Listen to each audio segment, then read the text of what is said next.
كعادة التحكيم الأفريقي، الحكم الموريتاني دحام بيدة يحول اتجاه المباراة من الزمالك لاتحاد الجزائر.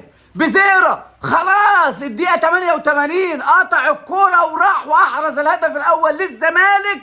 حكم تقنية الفيديو يستدعي الحكم الموريتاني يلغي هدف بزيرة ويحسب ركلة جزاء لاتحاد العاصمة الجزائري. التحكيم الأفريقي كعادته لا جديد يذكر ولكن القديم يعاد دائما. التحكيم الأفريقي تحكيم فاجر، والله تحكيم فاجر. فاجر انك تلغي هدف لبزيرة وتحتسب ركلة جزاء على حسام عبد المجيد وطرد محمود بن تايج.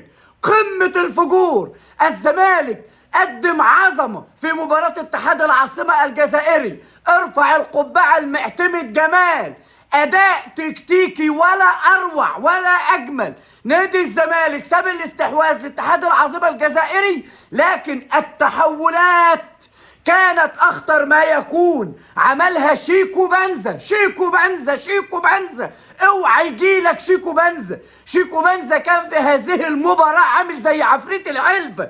كل لما تفتح تلاقي شيكو بنزا طالع وياخد الكرة ويطلع.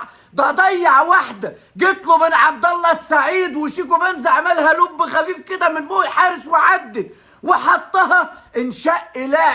انشقت الارض على لاعب اتحاد الجزائر، شالها من على خط المرمى. نادي الزمالك فتح مدرسة الفن والهندسة في الجزائر في الشوط الثاني. عمل كل حاجة استطاع ان يهدد مرمى اتحاد العاصمة الجزائري باكثر من 5 أو 6 فرص محققين، لكن الحظ عاند نادي الزمالك.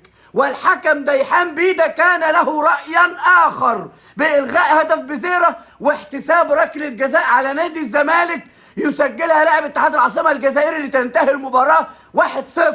1-0 نتيجة مش مقلقة، بالعكس نادي الزمالك قادر على أن يعبر اتحاد العاصمة الجزائري ويفوز ببطولة الكونفدرالية بهذا الأداء الرجولي. ارفع القبعة لمحمد شحاتة. والله يا محمد يا شحاتة ما في كلام يا ابني يكفيك. والله انت بطل انك تلعب هذه المباراة بهذا الأداء وعندك ظروف وفاة والدك ربنا يرحمه. يعني ده أداء بطولي. الزمالك يا جماعة ضد المستحيل. ما عندوش لعيب يلعب 6، اضطر يلعب محمد شحاتة اللي ابوه متوفي امبارح. الزمالك في ماتش سموحة نزل بزيرة مصاب عشان نفوز بالدوري. نعمل ايه اكتر من كده؟ الزمالك بيحارب المنطق وبيحارب المستحيل. اتحاد العاصمة الجزائري اللي انت بتلعب معاه ده يا باشا متأجل له 6 ماتشات. ايوه زي ما سمعت كده 6 ماتشات. واحد يضحك عليك ويقول لك ده في المركز ال13 في الدوري، قول له يا باشا متأجل له 6 ماتشات. المعلق بتاع المباراة بيقول لك نادي الزمالك أهلك أمام سموحة، منظومة فاجرة وفاسدة. لما المعلق يقول لك نادي الزمالك أهلك، مرضوش يأجلوا مباراة سموحة. الزمالك بيحارب منظومة فاجرة محدش بيساعده. لما اتحاد العاصمة متأجل له 6 ماتشات والزمالك يلعب محمد شحاتة مضطر اللي ابوه متوفي امبارح.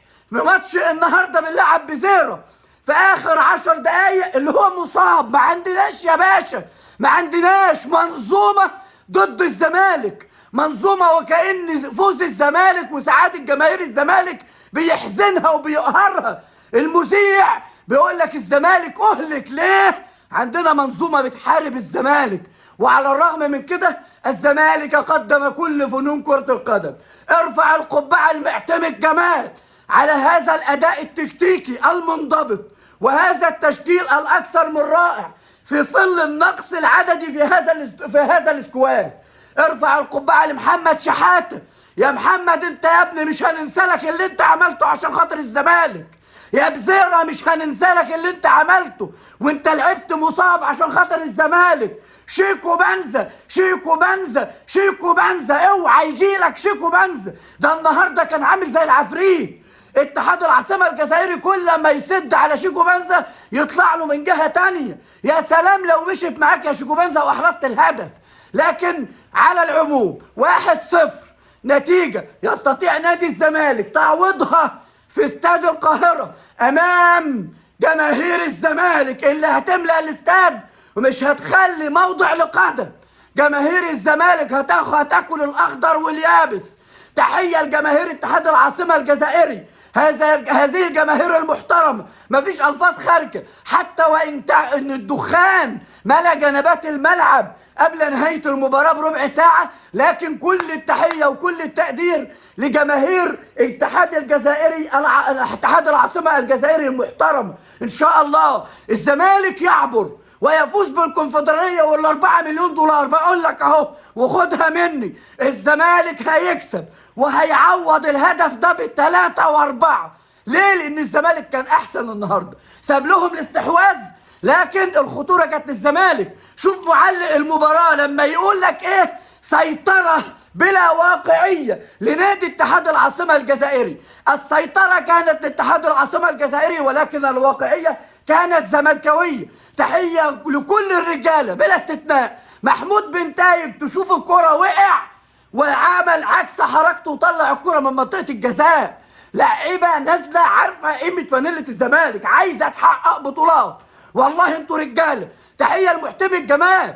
الزمالك النهارده بيلعب بتشكيل لما انت تشوفه قبل المباراة تخاف وتتخض، ما انتش عارف يعني. اول مرة الناس مخضوضة قبل المباراة من التشكيل. مهدي سليمان في حراسة المرمى، قدامه حسام والونش، على الشمال بن تايج ومحمد اسماعيل في اليمين، فتوح وشحاته وعبد الله السعيد ثلاثي في خط المنتصف، وشيكو بنزا وعدي التباغ وادم كايد في خط الهجوم. كل حاجه يا باشا كانت ماشيه 100 شيكو بنزا عمل كل حاجه ممكنه انه يخترق حصون دفاعات اتحاد العاصمه الجزائري وسبب لهم قلق.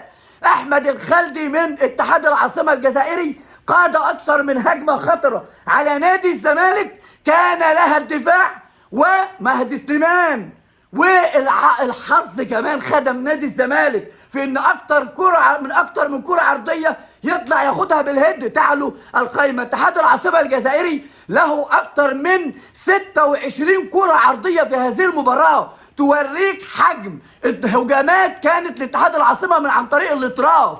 لكن الدفاع الونش وحسام عبد المجيد اللي اظن واعتقد ان ركلة الجزاء برضه يعني حسام عبد المجيد ما يشيلش فيها، ما فيش فيها ركلة جزاء، ايده في وضعها الطبيعي، الا اذا بقى كان في حاجة في القانون احنا ما نعرفهاش.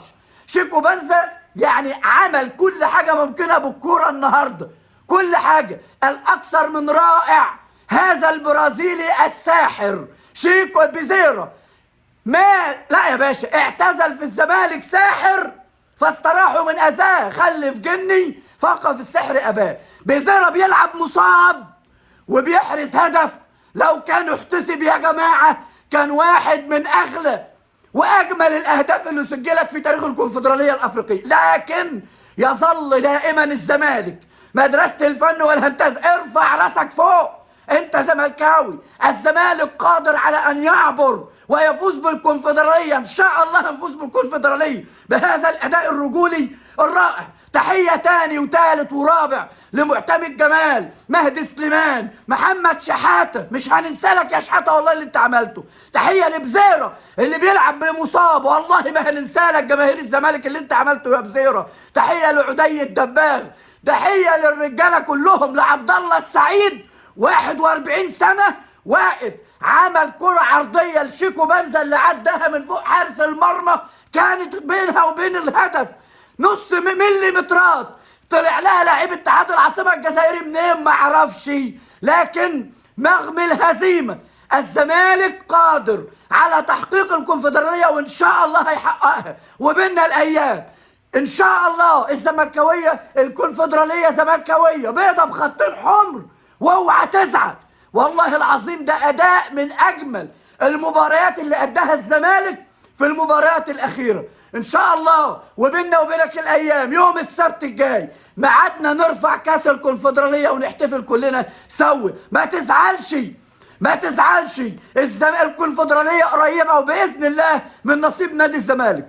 اوعى تنسى تدعمنا باللايك والشير واشترك في القناه وفعل الجرس عشان يوصلك كل جديد. ما تخافش، ما تخافش، ان شاء الله الكونفدرالية بيضة بخطين حمر.